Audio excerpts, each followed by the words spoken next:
Estados Unidos y la presión legal sobre Maduro y la cúpula chavista. ¿Qué sigue contra Delcy Rodríguez? 12.000 medidas cautelares en Venezuela. El control legal más allá de la cárcel. Escalada militar. Estados Unidos e Israel atacan Teherán, mientras Irán amenaza con ampliar el conflicto en Medio Oriente. Les contamos. La justicia de Estados Unidos acecha a la cúpula chavista mientras el mundo contiene el aliento por la guerra en Irán. Bienvenidos a la emisión matutina de Noticias Impacto Venezuela. Hoy es miércoles 4 de marzo de 2026. Soy Mildred Manrique. Comenzamos. Estados Unidos parece decidido a aumentar la presión judicial contra la cúpula chavista del poder venezolano. Nicolás Maduro enfrenta un proceso penal en una corte federal en Nueva York y podría quedar expuesto a nuevos cargos, incluidos señalamientos por tortura que, en escenarios agravados, podrían derivar incluso en pena capital, aunque esa posibilidad no es automática. En paralelo, Delcy Rodríguez, encargada de la presidencia de Venezuela, estaría en la mira del Departamento de Justicia. Génesis Pérez nos cuenta más. La posibilidad de que Nicolás Maduro enfrente la pena de muerte en Estados Unidos ha comenzado a mencionarse tras la solicitud de un grupo de abogados venezolanos en el exilio para que el Departamento de Justicia abra una investigación independiente por presuntos actos de tortura. Muchas organizaciones de diversas maneras han logrado recabar mucha evidencia sobre los casos específicos, sobre las condiciones de las torturas y sobre las consecuencias, así como la cadena de mando que había presente desde el caso en específico de Nicolás Maduro hacia abajo. Sin embargo, desde el punto de vista jurídico, la aplicación de esa sanción no es automática ni común. Para que ese escenario prospere, el Departamento de Justicia tendría que formular cargos formales bajo ese agravante y solicitar expresamente la pena capital, una decisión que suele evaluarse bajo criterios probatorios, políticos y estratégicos. El Departamento de Justicia tiene una discrecionalidad muy amplia para proceder en estos casos, excesivamente amplia, por lo menos para mi gusto, pero así está establecido en la legislación. En el caso venezolano, por haber sido tan masiva la tortura y además conducida y ordenada por el jefe de Estado de facto, se hace más sencillo a nivel de ejercicio de la jurisdicción, porque obviamente hay víctimas aquí y ahora también está el torturador. En paralelo, Maduro ya enfrenta cargos por narcotráfico en una corte federal de Nueva York. En ese ámbito, la pena de muerte también está contemplada en la legislación federal, pero generalmente requiere agravantes por homicidios directamente vinculados al delito. El panorama judicial se amplía además con el reporte de la agencia Reuters, según el cual el Departamento de Justicia estaría preparando discretamente una acusación penal contra Delcy Rodríguez, quien asumió la administración venezolana tras la captura de Maduro. De acuerdo con esa información, el expediente incluiría señalamientos por corrupción y lavado de dinero. Es más probable que debajo de la investigación que se está llevando a cabo por medio de la Fiscalía del Distrito Sur, que algo surja, salga algún tipo de evidencia, mientras que se va trabajando el caso de Nicolás Maduro. Hasta ahora no se han presentado cargos formales contra Rodríguez. El fiscal general adjunto a Estados Unidos, Todd Blanche, calificó de completamente falso el reporte sobre los cargos que se le adjudican a la ejecutiva encargada. No significa que ellos están fuera del alcance de las autoridades estadounidenses. Ahora, el hecho de que a los zurdos no les guste esto, pues qué cosa tan lamentable. En conjunto, los movimientos judiciales sugieren que Washington podría estar ampliando el alcance penal contra figuras importantes del oficialismo venezolano. Aún así, en el caso de Maduro, la eventual aplicación de la pena de muerte sigue siendo una posibilidad legal condicionada y no una consecuencia inmediata. Génesis Pérez para Impacto Venezuela. Vamos a interactuar con la pregunta del día de Impacto Venezuela, disponible de lunes a viernes en todas nuestras plataformas digitales. La de hoy es la siguiente. Se cumplieron 2 meses de la captura y traslado de Nicolás Maduro a territorio estadounidense. Desde entonces, el frente judicial no ha dejado de expandirse y el debate político crece dentro y fuera de Venezuela. Pero, ¿cree que Estados Unidos llegará hasta el final contra Maduro y la cúpula chavista? Argumenta tu respuesta, los comentarios están a tu disposición. Te leemos en la emisión estelar. Nicolás Maduro Guerra reaparece públicamente al cumplirse 2 meses de la captura de su padre. El diputado aseguró este martes que la militancia tiene la responsabilidad de blindar el sistema para que sea irreversible, ignorando las presiones internacionales y el escenario de transición. Escuchemos. Tenemos que garantizar la hegemonía absoluta del proyecto bolivariano, cueste lo que nos cueste. Es nuestra responsabilidad hacerla irreversible, como siempre dice Arriaza, la irreversibilidad. Y eso se logra con la conciencia. La amnistía ha generado titulares sobre libertades plenas, pero la realidad es más compleja. Alrededor de 12.000 ciudadanos permanecen bajo régimen cautelar, es decir, sin cierre judicial. Presentaciones periódicas y limitaciones legales mantienen sus expedientes activos. Para algunos expertos, esto evidencia que el sistema opera como mecanismo de supervisión prolongada. Juliana Palmar con los detalles. Mientras el discurso oficial celebra miles de libertades plenas tras la ley de amnistía, una cifra menos visible plantea una realidad incómoda. Gonzalo Imiop, director vicepresidente de Foro Penal, dijo que alrededor de 12.000 personas continúan bajo medidas cautelares en el país. No están en prisión, pero tampoco son libres, lo que abre el foco en cómo estas medidas dejaron de ser excepcionales y se han convertido en una forma prolongada de castigo. En 2024 ya había más de 10.000 personas sujetas a medidas cautelares en procesos arbitrarios. No estaban presas, pero estaban, por ejemplo, con prohibición de salida del país, obligación de presentación periódica, etcétera. Y después del 2024, con lo que pasó después del evento electoral, pues esa cifra se disparó y hoy por hoy debe estar rozando las 12.000 personas. Y esto es algo que nosotros venimos diciendo desde hace mucho tiempo, porque uno de los graves errores de percepción que se tiene con respecto a la aplicación de la ley de amnistía es que aplica solo para presos, y no es solo para presos. Es también para quienes están injustamente investigados, para quienes están injustamente perseguidos, incluso para quienes están también afuera del país. En Venezuela, las medidas cautelares han dejado de ser un instrumento procesal verdaderamente excepcional y en muchos casos se han comportado como una forma de pena anticipada sin sentencia firme.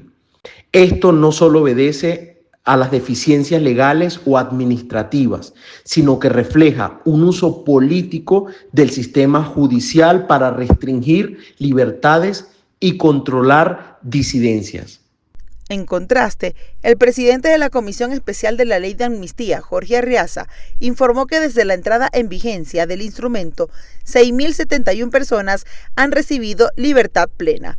Sin embargo, de ese total, 5.826 ya se encontraban bajo régimen de presentación, a la vez que el presidente de la Asamblea Nacional, Jorge Rodríguez, sostiene que el reglamento de la ley de amnistía permite romper ciclos de conflicto y ha otorgado libertad plena a 5.628 personas. Más allá del balance numérico, evidencia la magnitud de ciudadanos que permanecían durante años bajo control judicial sin una sentencia definitiva. La existencia de más de miles de personas bajo medidas cautelares, incluso en un contexto de ley de amnistía, demuestra que el problema trasciende a la técnica jurídica. Hay una intersección entre la debilidad institucional, falta de independencia judicial y un objetivo político de mantener sometidos a ciertos actores quienes representamos realmente a la oposición, algo que organizaciones de derechos humanos y familiares han venido denunciando durante todo este tiempo dentro de Venezuela. El Comité de Madres de Presos Políticos denunció mediante un comunicado presuntos cobros indebidos en los tribunales primero, segundo y tercero de control con competencia en terrorismo, donde se estarían exigiendo resma de papel, caja de bolígrafos y dinero en efectivo como requisitos para entregar copias certificadas de los fallos de amnistía, una situación que refuerza la percepción de un sistema judicial que no solo administra cifras, sino también el acceso efectivo a la libertad. Para Impacto Venezuela, Juliana Palmar. La industria petrolera venezolana sigue reacomodándose bajo la tutela de Estados Unidos, mientras PDVSA firma contratos para exportar 50 millones de barriles y la gigante ExxonMobil evalúa regresar al país, las exportaciones caen tras la salida de China del negocio, en un giro marcado por decisiones del presidente Donald Trump. Quique Frías con el informe. PDVSA enfrenta nuevos retos en esta nueva etapa con la Casa Blanca al frente. La salida de China del mercado petrolero venezolano ha hecho que caigan las exportaciones 6,5%, pero en paralelo suben los envíos hacia el norte. El presidente de Estados Unidos, Donald Trump, celebra y promete grandes ganancias y recuperación para Venezuela. The relationship's been great. We've taken out 100 million barrels of oil already, and a big part of that goes to them, and a big part goes to us. And Venezuela is going to make more money than they ever made. Contraste marcado en la nueva era de la industria petrolera venezolana, menos China, más Estados Unidos, que también se puede leer como menos diversificación hacia mercados no occidentales.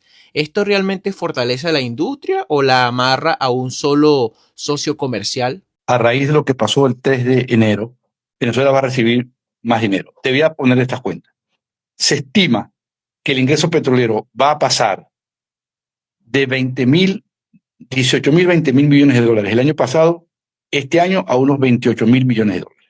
Porque se van a producir probablemente entre 200.000 barriles de petróleo al día y unos 300.000 barriles de petróleo al día vendidos a precio de mercado. Primer elemento. La agenda de Trump para la recuperación venezolana se evidencia en la presión para que empresas norteamericanas regresen al país. ExxonMobil puede ser la primera después de 2 décadas fuera.